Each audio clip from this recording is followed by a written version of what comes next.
ലോക ജലദിനം. നോക്കാം വിശദമായി. വറ്റിവരണ്ട സ്രോതസ്സുകളുടെയും കൂടിവരുന്ന വനനശീകരണത്തിന്റെയും നടുവിൽ നിന്നാണ് ലോകം ഇന്ന് ജലദിനം ആഘോഷിക്കുന്നത്. കടുപ്പമേറിയ വേനൽ ചൂട് നേരിടുന്ന ഇന്ത്യയുടെ സ്ഥിതിയും വ്യത്യസ്തമല്ല.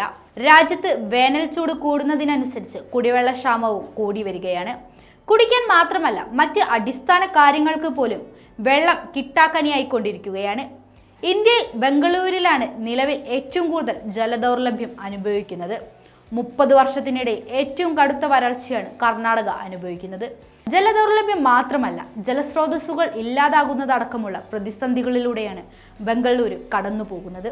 കഴിഞ്ഞ 50 വർഷത്തിനുള്ളിൽ ബംഗളൂരിലെ 93% നദികളും വറ്റിവരളുകയും വനമേഖലകൾ നശിപ്പിച്ച് മറ്റു നിർമ്മാണങ്ങൾ നടത്തുകയും ചെയ്തതായി ഇന്ത്യൻ ഇൻസ്റ്റിറ്റ്യൂട്ട് ഓഫ് സയൻസിന്റെ ഗവേഷകർ പുറത്തുവിട്ട വിലയിരുത്തലിൽ പറയുന്നു. ബംഗളൂരിൽ ആകെ 79% ജലസ്രോതസ്സുകളും 88% വനമേഖലയും നഷ്ടമായിട്ടുണ്ടെന്നാണ് കണക്കുകൾ സൂചിപ്പിക്കുന്നത്. ഇക്കാലയളവിൽ നിർമ്മാണ പ്രവർത്തനങ്ങൾ 1000% വർദ്ധിച്ചത്. നദികൾ മാത്രമല്ല, വർഷങ്ങളായി തടാകങ്ങളും ബംഗളൂരിൽ ഇല്ലാതായിക്കൊണ്ടിരിക്കുകയാണ്. 1965 കണക്കുകൾ പ്രകാരം 920 തടാകങ്ങൾ കർണാടകയിൽ ഉണ്ടായിരുന്നു. എന്നാൽ 1993 അത് 580 കുറഞ്ഞു. 2022 പുറത്തു വന്ന ഏറ്റവും ഒടുവിലെ കണക്കുകൾ പ്രകാരം ഉപയോഗയോഗ്യമായ 30 തടാകങ്ങൾ മാത്രമാണ് ബംഗളൂരുവിലുള്ളത് എന്നാണ് ഞെട്ടിപ്പിക്കുന്നത്.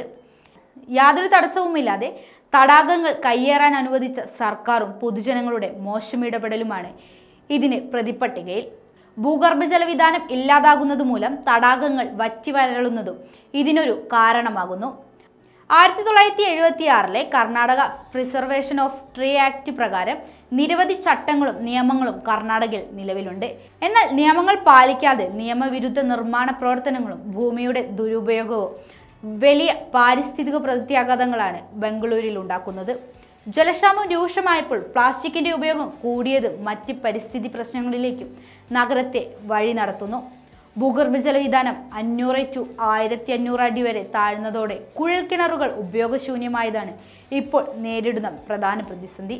ഇതോടുകൂടി വെള്ളത്തിനായി ടാങ്കർ ലോറികളെ ആശ്രയിച്ച ജനതയെ മുതലെടുക്കുന്നത് ജലവിതരണ കമ്പനികൾ തോന്നും പോലെ വില ഈടാക്കിയതോടെ ബംഗളൂരു നിവാസികളുടെ ദുരന്തം ഇരട്ടിയാകുകയാണ്.